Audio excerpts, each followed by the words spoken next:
Hello everyone, final revision में आपका स्वागत है और मैं हूं यश। आज का हमारा लेक्चर ज्योग्राफी में सौरमंडल या ब्रह्मांड के बारे में पूरी जानकारी पर होगा।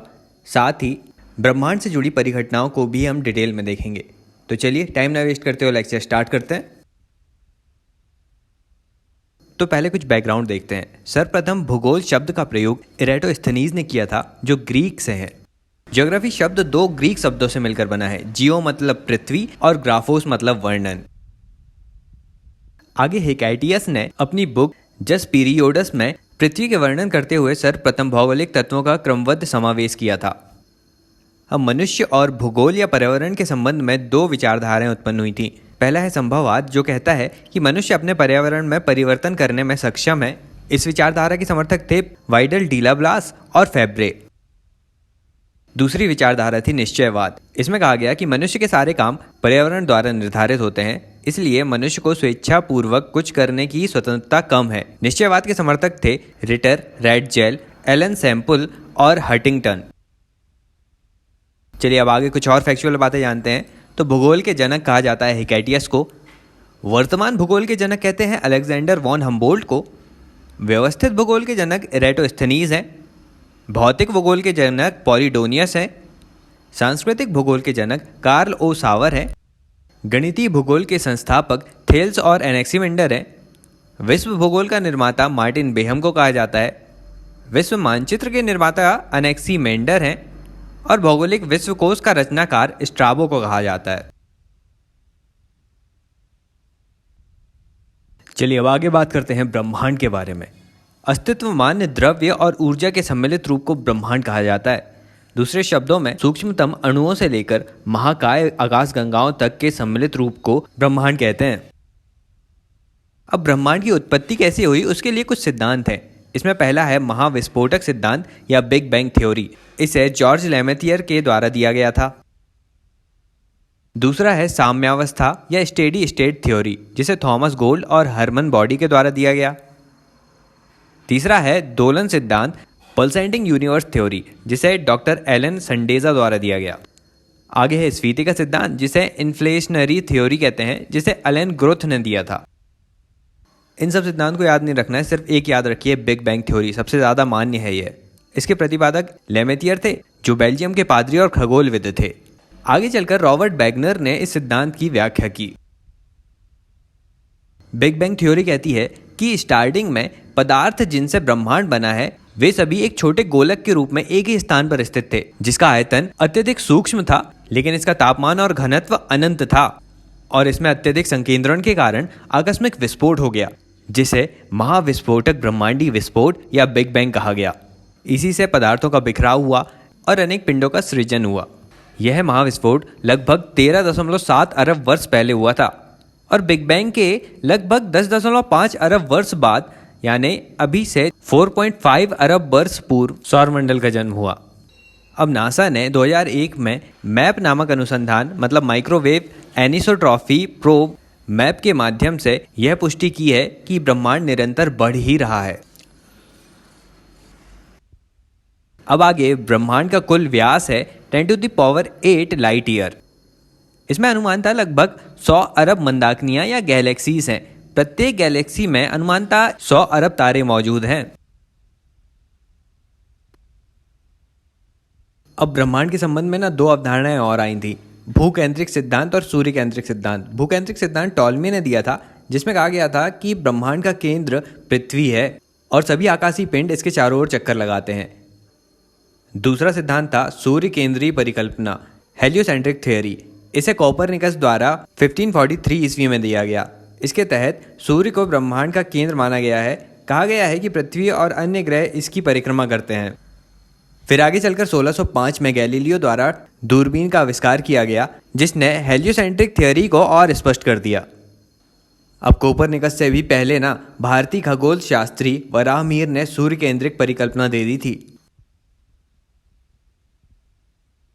चलिए अब आगे निहारिका के बारे में जानते हैं। निहारिका अंतरिक्ष में विद्यमान गैसों और धूल कणों के बादल हैं। ये अत्यधिक प्रकाशवान कणों से निर्मित होते हैं। पृथ्वी के सबसे निकट स्थित निहारिका एंड्रोमेडा है। आगे आता है आकाशगंगा। इसका निर्माण निहारिका में हाइड्रोजन गैस से बने विशाल बादलों के संलयन से होता है। आकाशगंगा अनेक तारों का समूह होती है। हमारी गैलेक्सी का नाम दुग्ध मेखला या मिल्की वे है। आकाशगंगाएं ऐरावत पथ में चक्कर लगाती हैं। ब्रह्मांड में लगभग 100 अरब आकाशगंगाएं हैं और एक गैलेक्सी में 100 अरब से भी ज़्यादा तारे हैं।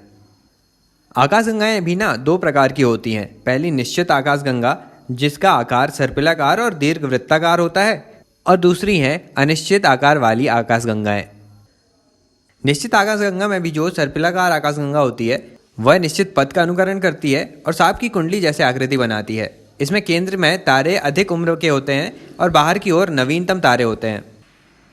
आगे दीर्घवृत्ताकार आकाशगंगा एक वृत्त की आकृति में समूहित होती हैं। इसमें तारों का औसतन उम्र सर्पिलाकार आकाशगंगा के तारों की तुलना में अधिक होता है। अब जो तारे हैं ना, वो आकाशगंगा के केंद्र की परिक्रमा करते हैं, जिसे गैलेक्टिक सेंटर कहा जाता है। प्रत्येक आकाशगंगा ब्रह्मांड के केंद्र की परिक्रमा करते हैं, जिसे कॉस्मिक सेंटर कहते हैं।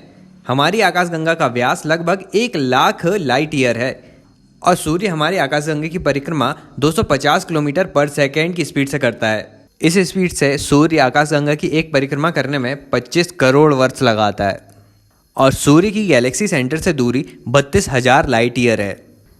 अब ओरियन नेबुला नामक तारों का समूह सबसे अधिक चमकीला समूह माना जाता है।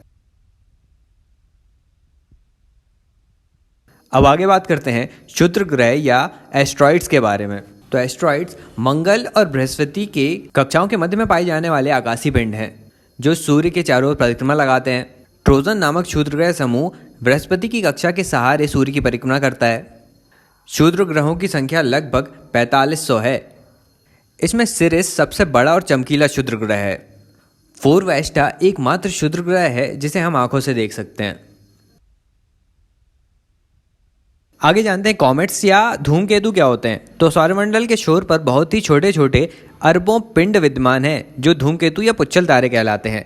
ये गैस और धूल का संग्रहण होते हैं, जो आकाश में लंबी चमकदार पूंछ सहित प्रकाश के चमकीले गोले के रूप में दिखाई देते हैं।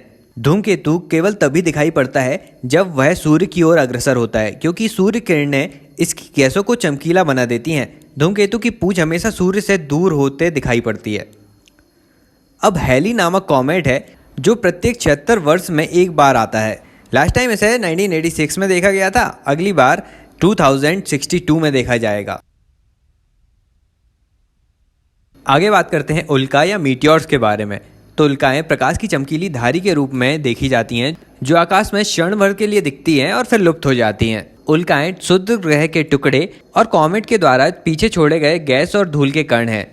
अब बड़े आकार का यदि कोई उल्का पृथ्वी के वायुमंडल में प्रवेश कर जाता है और नष्ट नहीं हो पाता तथा धरती के संपर्क में आ जाता है, तो उसे उल्का पिंड कहा जाता है। चलिए अब आगे बात करते हैं तारे के निर्माण और उसकी उत्पत्ति के बारे में। तो स्टार्स प्रकाशवान पिंड है, जिसमें नाभिकीय संलयन के चलते हाइड्रोजन गैस हीलियम में परिवर्तित होती है तथा बड़ी मात्रा में ऊष्मा और ऊर्जा की प्राप्ति होती है। अब निहारिकाओं में जो गैस उपस्थित होती है ना, उनमें पारस्परिक गुरुत्वाकर्षण बल के कारण ही संलयन की क्रिया होती है। अब प्रारंभिक अवस्था में तारे को आदि तारा कहा जाता है।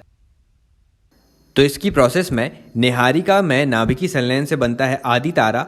आदि तारा से आगे चलकर बनता है रक्त दानव या रेड जाइंट। इसमें क्या होता है कि आदि तारे में जब निरंतर संलयन होता है तो हाइड्रोजन की मात्रा केंद्र में समाप्त हो जाती है और वहां सिर्फ हीलियम रह जाती है, लेकिन सतही भाग में नाभिकीय संलयन चलता रहता है जहां हाइड्रोजन होती है, जिससे तारे का बाहरी भाग फूलने और लाल दिखाई देने लगता है। इसे ही जाइंट स्टार या रक्त दानव कहा जाता है। जाइंट स्टार के बाद बनता है सुपरनोवा। इसमें क्या होता है कि तारे के केंद्रीय भाग में कार्बन और ठोस तत्वों का जमाव होने लगता है, जिसके चलते केंद्र में नाभिकीय संलयन की प्रक्रिया के कारण ऊर्जा निर्माण बंद हो जाता है, जिससे तारे में तीव्र विस्फोट होता है। इसे ही सुपरनोवा कहते हैं। सुपरनोवा के बाद कंडीशन है चंद्रशेखर सीमा। यह तारे के द्रव्यमान से संबंधित है। इसमें 2 कंडीशन आ जाती हैं। यदि तारे का द्रव्यमान 1.44 एसएम से कम है तो यह सुपरनोवा आगे चलकर व्हाइट ड्वार्फ बनता है, उसके बाद फॉजल स्टार बनता है, फिर पल्सर बनता है और आगे चलकर लास्ट में ब्लैक होल बनकर या कृष्ण छिद्र बनकर समाप्त हो जाता है।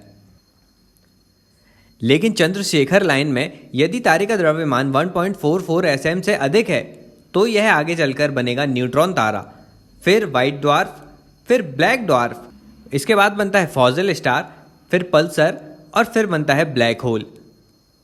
यह था द्रव्यमान के अनुसार चंद्रशेखर सीमा के बाद तारे का चक्र। अब इसी चंद्रशेखर सीमा के लिए चंद्रशेखर वेंकट रमन को 1983 का नोबेल प्राइज भी दिया गया था। यह थियोरी 1930 में प्रतिपादित की थी उन्होंने। अब कुछ अन्य फैक्ट देख लेते हैं। तो पृथ्वी के सबसे पास का तारा सूर्य है, दूसरा सबसे निकट का तारा प्रोक्सिमा सेंचुरी है। ज्ञात तारों में सबसे अधिक चमकीला तारा सीरियस या डॉग स्टार है। सूर्य के प्रकाश को पृथ्वी तक आने में 8 मिनट 16 सेकेंड का समय लगता है। तारों का रंग उनके तापमान का सूचक होता है। सबसे कम गर्म तारे का रंग लाल होता है, सबसे अधिक गर्म तारे का रंग नीला होता है। वेगा व्हाइट कलर का है, रीजन नीले कलर का है और हमारा सूर्य नारंगी रंग का है। आगे देखते हैं क्वासर्स क्या होते हैं। तो ये अत्यधिक चमकीले पिंड हैं जो बड़ी मात्रा में ऊर्जा उत्सर्जित करते हैं। ये रेडियो तरंगों के शक्तिशाली स्रोत होते हैं। अब आगे उपग्रह या सैटेलाइट क्या होता है। तो यह आकाशीय पिंड है जो ग्रहों के चारों ओर निश्चित कक्षा में चक्कर लगाते हैं। फिर तारामंडल क्या होता है। तो तारामंडल तारों का समूह है जो एक निश्चित आकृति का निर्माण करता है। इसी आधार पर इसका नामकरण किया जाता है। वर्तमान में कुल संख्या इनकी 88 है। इसके एग्जाम्पल है सेटोरास, जेमिनी, निक्स, हाइड्रा आदि। फिर राशियां क्या होती हैं। ये भी तारों का समूह है जो निश्चित आकृति का निर्माण करती हैं। यह सौरमंडल के निकट स्थित होती हैं। इनकी संख्या कुल 12 है। चलिए फाइनली अब आ जाते हैं ग्रहों पर। ग्रह ऐसे आकाशीय पिंड है जो तारों की परिक्रमा करते हैं। 1930 से 2006 तक यही परिभाषा चलती रही। तब तक ग्रहों की संख्या 9 थी, लेकिन 2004 में अंतर्राष्ट्रीय खगोलीय संगठन की एक बैठक में ग्रहों की परिभाषा के निर्माण के लिए समिति का निर्माण किया गया। समिति ने अपनी रिपोर्ट 2006 में प्रस्तुत की। इसमें नवीन ग्रह की परिभाषा कुछ इस प्रकार थी कि ग्रह वे पिंड होंगे जो तारों की परिक्रमा करते हैं। उनमें पर्याप्त द्रव्यमान और गुरुत्वाकर्षण बल होना चाहिए ताकि वह गोलाकार आकृति ग्रहण कर सके और किसी अन्य ग्रह की कक्षा को नहीं काटते हैं। इस परिभाषा के अनुसार प्लूटो नेपच्यून की कक्षा को काटता था, इसलिए 24 अगस्त 2006 से इसकी ग्रह की मान्यता समाप्त कर दी गई और इसे ड्वार्फ प्लैनेट या बौना ग्रह कहा गया। अब बताइए प्लूटोइड्स क्या होते हैं। तो 2008 में ओस्लो में जो बैठक हुई थी उसके बाद यह निर्णय लिया गया कि नेपच्यून की कक्षा के बाहर स्थित बड़े पिंड जो गोलाकार आकृति में होते हैं और उनमें पर्याप्त गुरुत्वाकर्षण बल होता है उन्हें प्लूटोइड्स कहा जाएगा। इसके एग्जाम्पल है प्लूटो और एरेस। अब बात करते हैं सौरमंडल के बारे में। हमारा सौरमंडल आकाशीय पिंडों का एक समुच्चय है जिसमें सूर्य स्थित है। सूर्य के चारों ओर सभी ग्रह एक निश्चित कक्षा में गुरुत्वाकर्षण बल के कारण परिक्रमा लगाते हैं। सौरमंडल का व्यास लगभग 11,790 मिलियन किलोमीटर है। अब सौरमंडल के चारों ओर संरचना या आकृति के अनुसार ग्रहों का क्रम है जुपिटर, सैटर्न, यूरेनस, नेपच्यून, अर्थ, वीनस, मार्स और मरकरी। ये आकार में बड़े से छोटे क्रम में है। अब घनत्व के आकार पर ग्रहों की बात करें तो सर्वाधिक घनत्व है हमारी पृथ्वी का, फिर बुध, शुक्र, मंगल, बृहस्पति, अरुण, वरुण और शनि का घनत्व सबसे कम है। आगे आंतरिक ग्रह भारी या पार्थिव या पृथ्वी तुल्य ग्रह किसे कहा जाता है। आंतरिक ग्रह के अंतर्गत बुध, शुक्र, पृथ्वी और मंगल आते हैं। इन्हें पृथ्वी तुल्य इसलिए कहा जाता है क्योंकि इनकी संरचना पृथ्वी के समान सघन पदार्थों से हुई है। फिर बाह्य ग्रहों में बृहस्पति, शनि, अरुण और वरुण आते हैं। इन्हें बृहस्पति तुल्य या जोवियन प्लैनेट्स कहते हैं।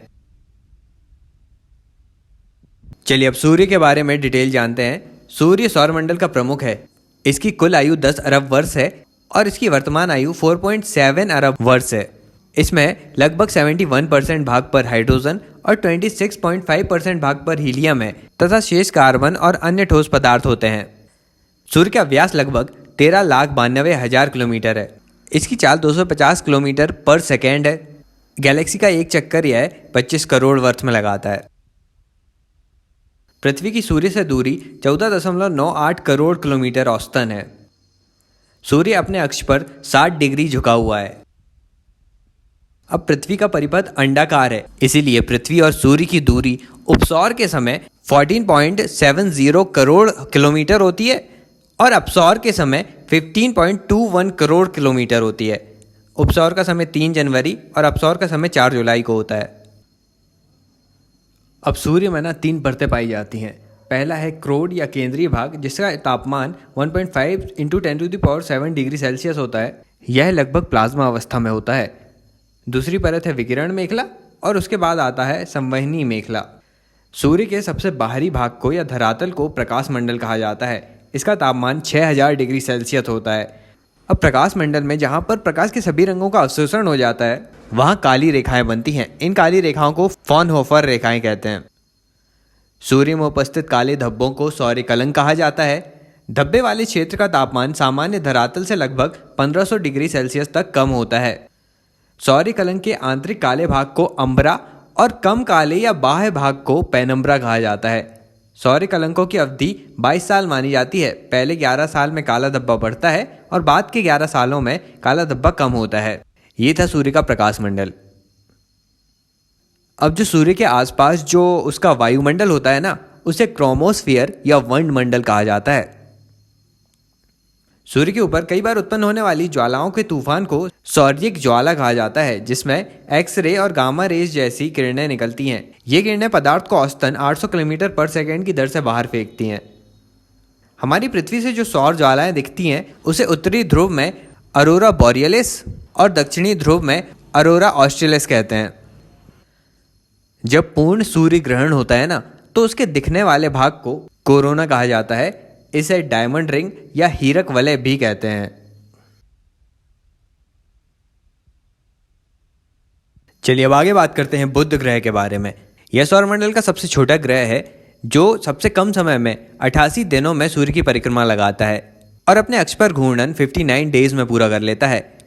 इसमें वायुमंडल उपस्थित नहीं है, इसलिए इसका तापांतर सर्वाधिक होता है। दिन के समय इसका टेम्परेचर 390 डिग्री सेल्सियस और रात के समय -170 डिग्री सेल्सियस होता है। इसका तापांतर 560 डिग्री सेल्सियस है। इसमें जो गड्ढे उपस्थित हैं उन्हें क्रेटर कहा जाता है। अब एक अवधारणा गोल्डीलॉक्स जोन किसे कहते हैं। गोल्डीलॉक्स जोन किसी तारे के चारों ओर का वह क्षेत्र है जहां पर जीवन की संभावना हो सकती है। यहाँ सम तापमान के कारण जल की उपस्थिति होने की संभावना होती है। आगे बात करते हैं शुक्र ग्रह के बारे में। आकार में पृथ्वी के समान होने के कारण इसे पृथ्वी की बहन भी कहा जाता है और सिस्टर प्लेनेट या जुड़वा ग्रह भी कहा जाता है। शुक्र ग्रह में सर्वाधिक 95 से 98% तक की मात्रा कार्बन डाइऑक्साइड की पाई जाती है। इसी कारण यह सबसे गर्म ग्रह है। H2SO4 के बादल होने के कारण यह सबसे चमकीला ग्रह भी कहा जाता है, इसीलिए इसे सुंदरता की देवी कहते हैं। नग्न आंखों से देखे जाने के कारण इसे सांझ का तारा और भोर का तारा कहते हैं। यह सूर्य की परिक्रमा 225 दिन में करता है और अपने अक्ष पर घूर्णन 243 दिन में करता है। यहाँ पर अधिक ज्वालामुखी होने के कारण वायुमंडल में SO2 की मात्रा अधिक है। शुक्र ग्रह क्लॉकवाइज डायरेक्शन में सूर्य की परिक्रमा करता है और अपने अक्ष पर घूर्णन पूर्व से पश्चिम की ओर करता है, मतलब यहाँ सूर्योदय पश्चिम की ओर होता है। शुक्र ग्रह का व्यास 12,100 किलोमीटर है। अब अगला आता है मंगल ग्रह। इसे लाल ग्रह कहते हैं। इसका व्यास 6,794 किलोमीटर है। मंगल अपने अक्ष पर 25 डिग्री तक झुका हुआ है, इसलिए पृथ्वी की तरह ही यहाँ ऋतुएं पाई जाती हैं। यह अपने अक्ष पर घूर्णन 24 घंटे 37 मिनट और 23 सेकंड तक करता है और सूर्य की परिक्रमा 687 दिन में करता है। इसके 2 उपग्रह फोबोस और डिबोस हैं। लौह तत्व की अधिकता के कारण इसका रंग लाल दिखाई देता है। मंगल ग्रह का और सौरमंडल का सबसे ऊंचा पर्वत यहाँ है निक्स ओलंपिया और सर्वाधिक ऊंचा ज्वालामुखी है ओलंपियस मैसी। आगे बात करते हैं जुपिटर या बृहस्पति के बारे में।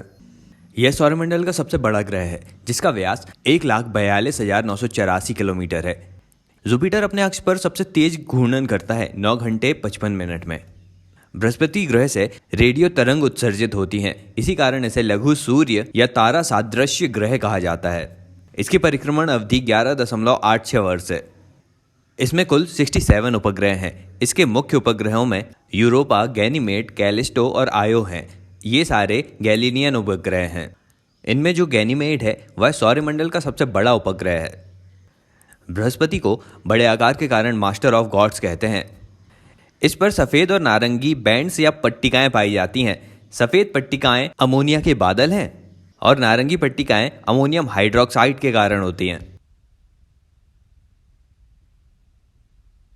चलिए अब अगले ग्रह में बात करते हैं शनि या सैटर्न के बारे में। ये सौरमंडल का दूसरे नंबर का सबसे बड़ा ग्रह है। इसके चारों ओर 7 वलय या रिंग्स उपस्थित होती हैं। इन रिंग्स में धूल कण, चट्टान के टुकड़े, बर्फ के टुकड़े आदि उपस्थित होते हैं। इन्हें क्रमशः ABCDEFG नाम दिया गया है, जिसमें A और B के मध्य कैसिनी बेल्ट पाई जाती है। शनि ग्रह के टोटल 82 उपग्रह हैं और सबसे बड़ा उपग्रह टाइटन है। यह अपने अक्ष पर घूर्णन 10.6 आवर्स में कर लेता है और सूर्य का चक्कर 29.5 वर्ष में पूरा करता है। इसके वलय में उपस्थित पिंडों के कारण इसे आकाशगंगा सदृश ग्रह भी कहते हैं। शनि का औसत घनत्व पानी से भी कम होता है, इसलिए उसे तैरता हुआ ग्रह कहा जाता है। वलयों के कारण इसे सबसे सुंदर ग्रह भी कहते हैं।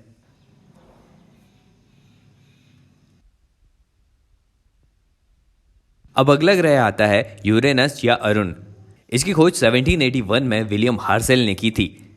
यह शुक्र की भांति ही अपने अक्ष पर पूर्व से पश्चिम घूमता है और सूर्य की परिक्रमा भी एंटी क्लॉकवाइज डायरेक्शन में करता है। यह अपने अक्ष से 98 डिग्री तक झुका हुआ है, इसलिए इसे लेटा हुआ ग्रह भी कहते हैं। इसके टोटल 27 उपग्रह हैं, जिसमें से सबसे बड़ा उपग्रह टाइटेनिया है। अरुण अपने अक्ष पर घूमने में 17 घंटे 14 मिनट लगाता है और सूर्य की एक परिक्रमा करने में 84 वर्ष लगाता है। अब अगला ग्रह है वरुण या नेपच्यून। इसकी खोज जॉन गाले ने 1846 में की थी। यह सौरमंडल का सबसे ठंडा ग्रह है। इसका परिक्रमण काल 165 वर्ष और घूर्णन काल 16 घंटे 7 मिनट है। इसके उपग्रहों की संख्या 13 है, जिसमें टेट्रॉन सबसे बड़ा है।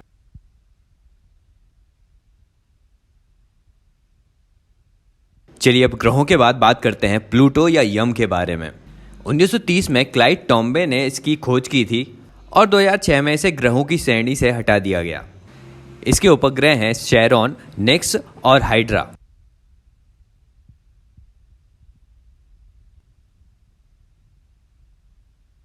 चलिए अब बात करते हैं हमारी पृथ्वी के बारे में। यह सौरमंडल का 5वां सबसे बड़ा ग्रह है, जो अपने अक्ष पर 23.5 डिग्री झुका हुआ है। इसकी वार्षिक गति या परिक्रमण अवधि 365 दिन 5 घंटे 48 मिनट और 46 सेकेंड है और इसका घूर्णन काल 23 घंटे 56 मिनट और 4 सेकेंड है। एकमात्र उपग्रह चंद्रमा है। पृथ्वी की लंबाई उत्तर से दक्षिण 12,714 किलोमीटर है और भूमध्य रेखीय क्षेत्र की लंबाई पूर्व से पश्चिम 12,755 किलोमीटर है। पृथ्वी पर सूर्य का प्रकाश आने में लगभग 8 मिनट 16 सेकेंड लगते हैं और चंद्रमा का प्रकाश आने में 1.37 सेकेंड्स लगते हैं। पृथ्वी की आकृति जियोइड है। यह अपनी कक्षा में लगभग 1669 किलोमीटर पर आवर की गति से घूमती है और इसकी परिक्रमण स्पीड 1,09,559 किलोमीटर पर आवर है।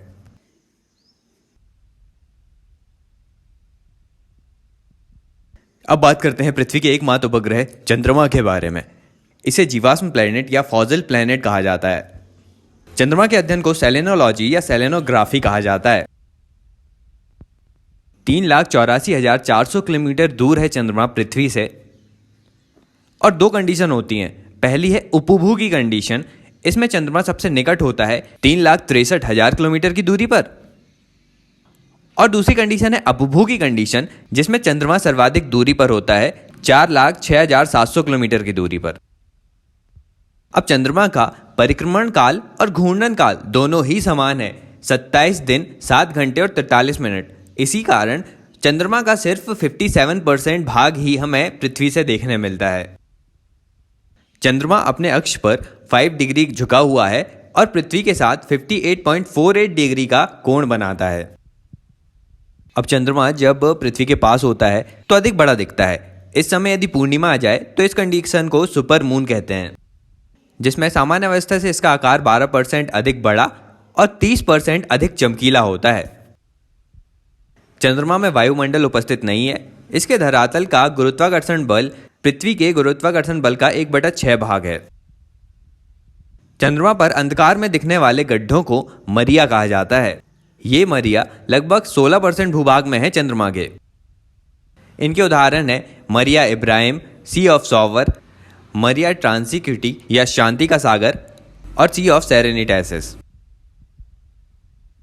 अब चंद्रमा पर अपोलो 11 मिशन के माध्यम से 30 जुलाई 1969 में नील आर्मस्ट्रॉन्ग तथा एडविन एल्ड्रिन ने चंद्रमा पर पहला कदम रखा था। अब चंद्रमा में एक पर्वत उपस्थित है जिसे लिबनिट्स पर्वत कहते हैं। इसकी ऊंचाई 10,688 मीटर है। अब जानते हैं ब्लड मून के बारे में। पूर्ण चंद्रग्रहण होने पर जब पृथ्वी के द्वारा चंद्रमा को ढक लिया जाता है तो सूर्य का प्रकाश चंद्रमा तक नहीं पहुंच पाता और इस दौरान उसका रंग लाल या नारंगी दिखाई देने लगता है। इसे ही ब्लड मून कहते हैं। ब्लड मून शब्दावली का उद्भव जॉन हैगी नामक पादरी की किताब 4 ब्लड मून से मिलता है। अब देखते हैं ब्लू मून क्या है। अब चंद्रमा अपने घूर्णन के चलते अपने पूर्व स्थान पर 27 दिन 7 घंटे और 43 मिनट में पहुंच जाता है, लेकिन पृथ्वी के सापेक्ष उसी पर्टिकुलर स्थान पर वापस आने में इसे 29.5 दिन का समय लगता है। ऐसा इसलिए होता है क्योंकि पृथ्वी भी अपने स्थान पर घूर्णन करती है। इस 29.5 दिन की अवधि को चंद्रमास कहा जाता है। इस प्रकार एक वर्ष में 12 चंद्रमास होते हैं। अब चंद्रमास में तो 29.5 दिन है, लेकिन एक महीने में तो 30 या 31 दिन होते हैं ना। तो होता क्या है कि चंद्रवर्ष और सूर्यवर्ष के मध्य के अंतर को समायोजित करने के लिए सौर वर्ष में चंद्रवर्ष के दिनों की अवधि बढ़ती है। इस प्रकार अतिरिक्त 11 दिनों को अतिरिक्त तिथि बनाकर बढ़ाया जाता है। इसी प्रकार वर्ष को पूरा करने के दौरान प्रत्येक 2.7 वर्ष में एक माह में 2 पूर्णिमाएं आ जाती हैं। तो एक ही महीने में जब 2 पूर्णिमाएं आ जाएं तो इसे ही ब्लू मून कहा जाता है। आगे जानते हैं सिजगी की अवधारणा क्या है। सिजगी एक ऐसी अवधारणा है जिसके तहत सूर्य, चंद्रमा और पृथ्वी ये तीनों 180 डिग्री के कोण पर एक सीधी रेखा में उपस्थित होते हैं। सिजगी की अवधारणा में भी हमें 2 अवस्थाएं देखने मिलती है। पहली अवस्था है युति या कंजक्शन की अवस्था। ये सूर्य ग्रहण की अवस्था है। इसमें सूर्य, फिर चंद्रमा, फिर पृथ्वी आती है। मतलब चंद्रमा सूर्य और पृथ्वी के मध्य में उपस्थित होता है। दूसरी अवस्था है वियुति या अपोजिशन की अवस्था। ये चंद्रग्रहण की अवस्था है। इसमें जब सूर्य और चंद्रमा के बीच पृथ्वी उपस्थित होती है, मतलब सूर्य फिर पृथ्वी फिर चंद्रमा होते हैं, तो इसे वियुति कहा जाता है। अब एक वर्ष में अधिकतम 7 बार ही चंद्र ग्रहण और सूर्य ग्रहण हो सकते हैं। इनमें भी आंशिक सूर्य या चंद्र ग्रहण होते हैं या फिर पूर्ण सूर्य ग्रहण और पूर्ण चंद्र ग्रहण होता है। सूर्य ग्रहण और चंद्र ग्रहण की स्थिति में पृथ्वी पर ज्वार भाटे की कंडीशन देखने मिलती है।